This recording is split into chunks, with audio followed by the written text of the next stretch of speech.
National Eligibility cum Entrance Test यानी NEET paper leak समेत दीगर विवादों को लेकर घिरी नेशनल टेस्टिंग एजेंसी यानी एनटीए पर फिर से गंभीर आरोप लगने लगे हैं और कई तरह के सवाल उठने लगे हैं। अब एनटीए की यूजीसी नेट परीक्षा में बड़ी लापरवाही सामने आई है, जिसका सीधा कनेक्शन मध्य प्रदेश लोक सेवा आयोग यानी एमपीपीएससी की राज्य सेवा परीक्षा मेंस 2026 से है। जानकारी के मुताबिक एनटीए की लापरवाही सीधे सीधे मेंस के उम्मीदवारों पर भारी पड़ेगी।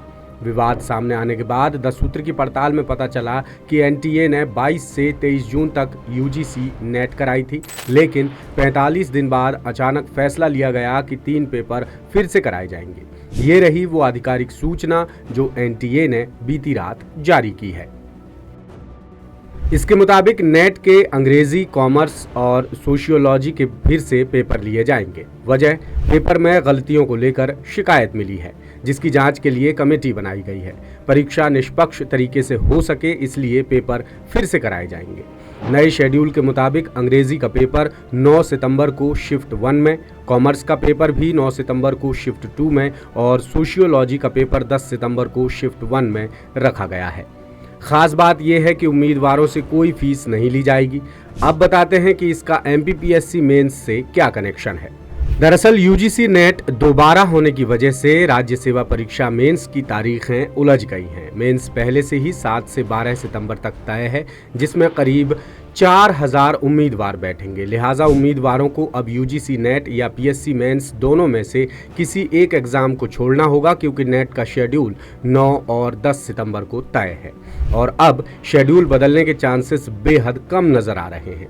एनटीए सेंट्रल एजेंसी है, इसलिए वो शेड्यूल नहीं बदलेगी और मेंस की तारीखें काफ़ी पहले से तय हैं और अब तो इसकी तैयारियां भी काफ़ी आगे बढ़ चुकी हैं। इधर उम्मीदवारों का गुस्सा फूट रहा है। उनका कहना है कि गलतियां बड़ी बड़ी भर्ती एजेंसियों के स्तर पर होती है और खामियाजा उम्मीदवारों को भुगतना पड़ता है। एनटीए के फैसले से जेन ज़ी भी खूब नाराज है। वो तीखे तीखे कमेंट्स कर रहे हैं।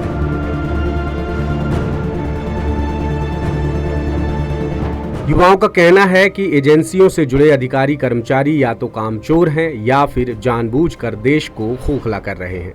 इसी के साथ एनटीए के विवादित चेयरमैन प्रहलाद जोशी के इस्तीफे की मांग भी उठ रही है। साथ ही कहा जा रहा है कि एनटीए का नाम बदलकर नो ट्रांसपेरेंसी एजेंसी रख देना चाहिए। इसी कड़ी में कांग्रेस सांसद राहुल गांधी की आपत्ति भी सामने आई है। उन्होंने सोशल मीडिया पर पोस्ट लिखकर एनटीए की कार्यशैली पर गंभीर सवाल उठाए हैं। राहुल ने लिखा, मोदी जी देखिए आपकी एनटीए ने अभी क्या किया है। सोशियोलॉजी, इंग्लिश और कॉमर्स के लिए यूजीसी नेट परीक्षा 22 से 30 जून के बीच हुई। लगभग 2 महीने बाद एनटीए ने तीनों पेपर रद्द कर दिए, क्योंकि उसने गलत पेपर सेट किए थे और पुराने सवालों को दोहराया था। हजारों उम्मीदवार जिन्होंने सालों तक तैयारी की, फॉर्म भरे, फीस दी और दूर दराज के सेंटर्स की यात्रा की, उन्हें अब सितंबर में ये सब फिर से करना होगा। गलती एनटीए करती है, लेकिन सजा छात्र भुगतते हैं। एनटीए अभी भी असली सवाल का जवाब नहीं देगी। क्या परीक्षा से पहले ये पेपर लीक हुए थे? मोदी सरकार के बाकी सभी विभागों की तरह एनटीए कभी नहीं मानती कि गलती उसकी है। गड़बड़ी वाले बाकी सभी पेपर्स की तरह मुझे पूरा यकीन है कि इसके लिए किसी की जवाबदेही तय नहीं होगी। धर्मेंद्र प्रधान का इस्तीफा पहला कदम था, आखिरी नहीं। एनटीए की लीडरशिप को भी जवाबदेह ठहराया जाना चाहिए। कुल मिलाकर मामले पर जमकर बवाल हो रहा है।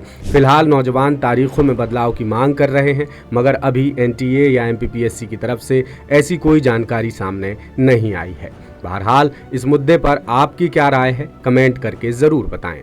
लेटेस्ट,